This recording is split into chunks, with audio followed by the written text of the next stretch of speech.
Hey everybody, and welcome back to this week's episode of Flick News.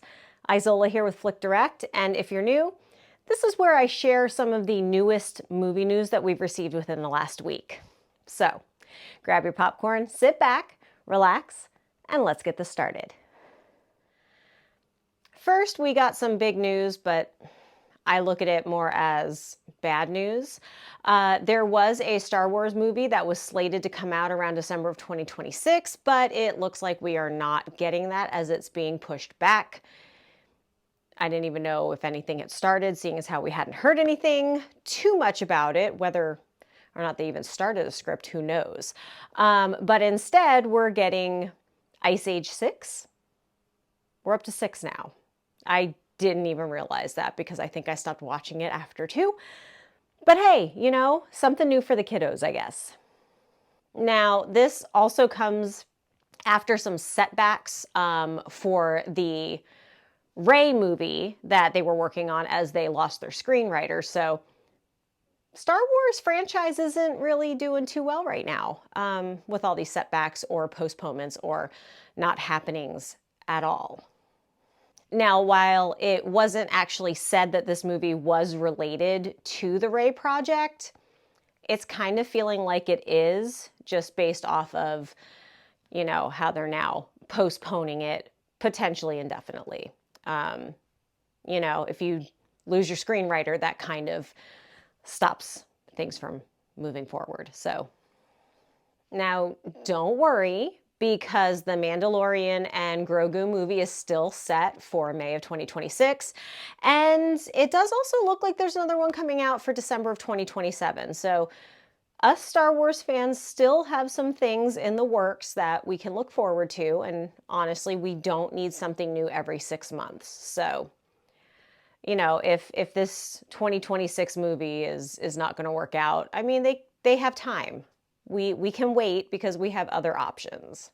I mean, we have the Skeleton Crew coming up and Andor Season 2, so we have stuff to look forward to, okay? So don't worry. Be sure to check in frequently because, you know, once I get some information, I will definitely let you guys know.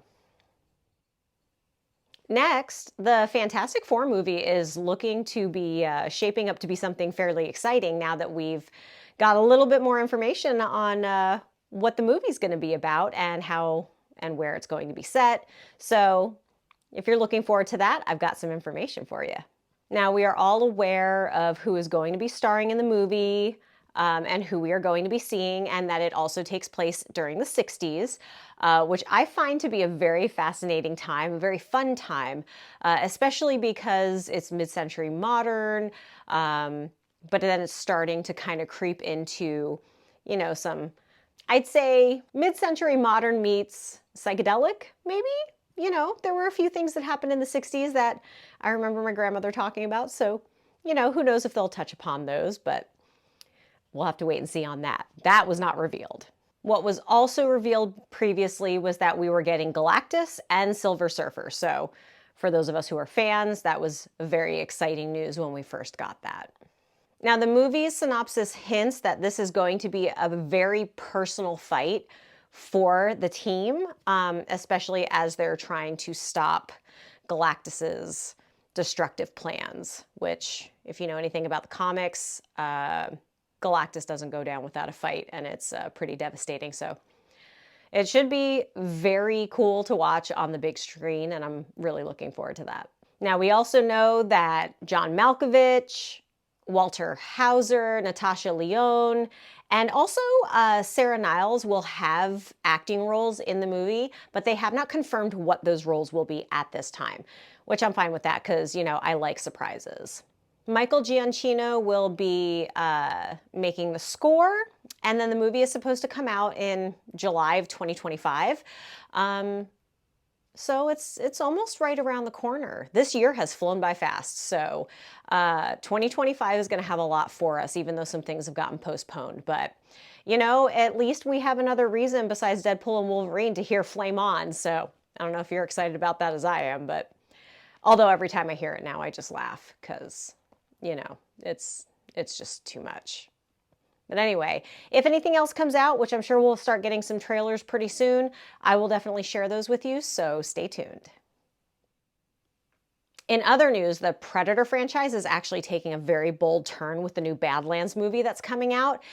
And I'm pretty excited about this one. I love the Predator movies, and, you know, just like the Alien movies, sometimes you have hits and misses, but, you know, we've been getting some good movies lately with those. So I'm really excited to see what they're going to do with this one. Now, this is being directed by Dan Trachtenberg, and it's set to come out in 2025. So see, another movie to look forward to. And this is a direct sequel to Prey. So again, Prey did great. I thoroughly enjoyed that movie. So I have very high hopes for this one, even though I like to set my standards low when it comes to sequels. I have high hopes for it.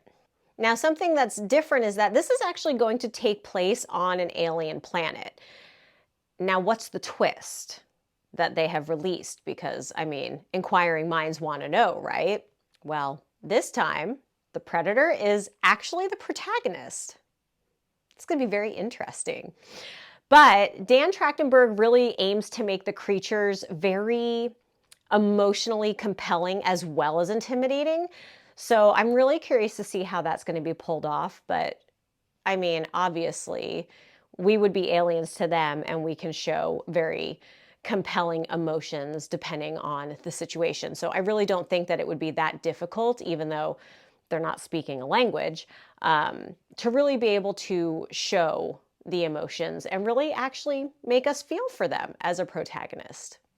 What will be a little bit weird is, you know, having us as an audience rooting for the Predator, but I mean, if you write it correctly, I really think that we won't have too many issues doing that.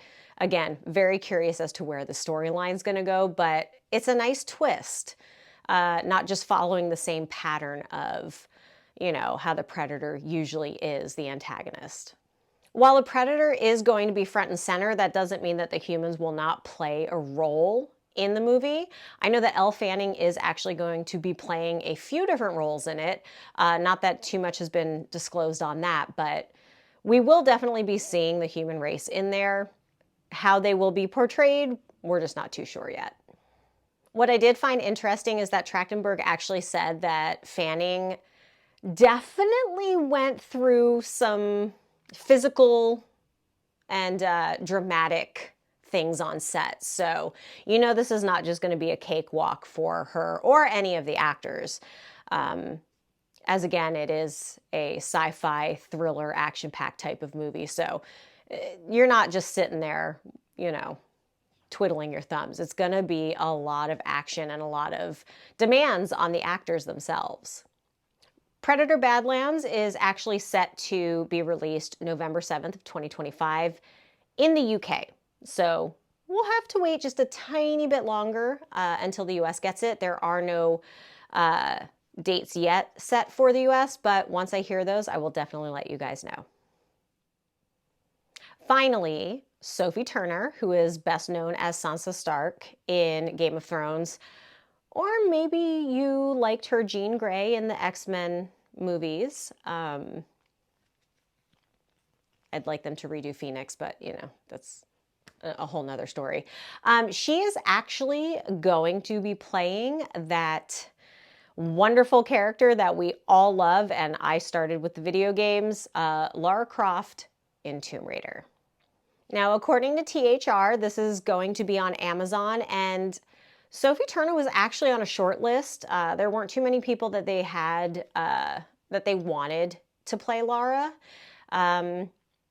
You know, I think it takes a certain attitude, and we have seen that she can pretty much play almost any type of character.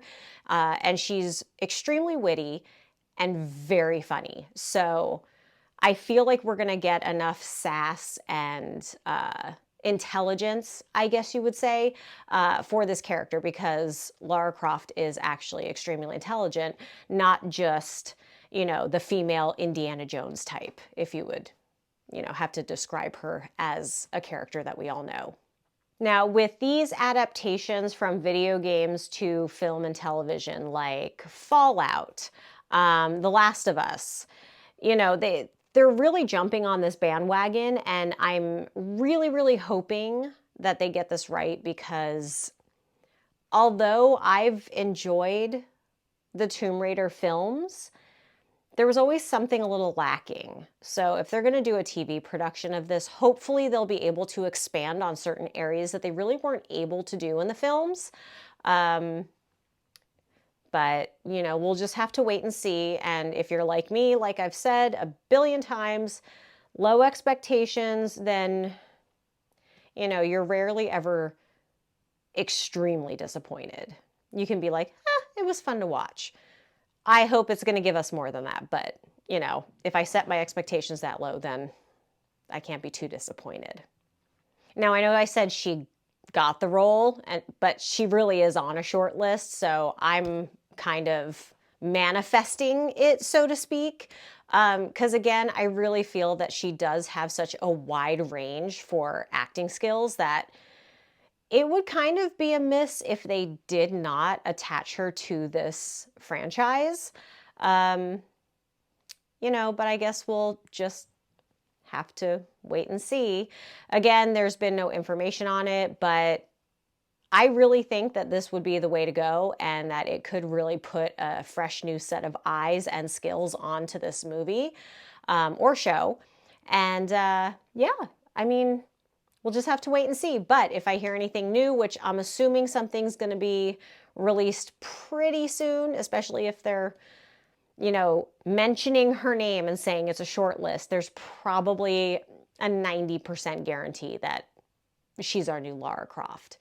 But let me know what you think. Do you think that Sophie Turner would be a good fit for this? We've seen her with different hair colors, so don't worry about her bright red hair. I don't think that that's going to be an issue whatsoever. But I know some people just see the red hair and go, oh no, that's not Lara Croft. I really think she can pull it off. And we need a Brit. Because Americans, yes, while they are great at acting, sometimes they really just not great with those British accents. So, but again, we'll just have to wait and see, and I will keep you posted. And with that, this concludes this week's episode of Flick News. Please be sure to like and subscribe to all of our channels so you never miss out on any entertainment news. Thanks for watching, and we'll see you next time. Bye!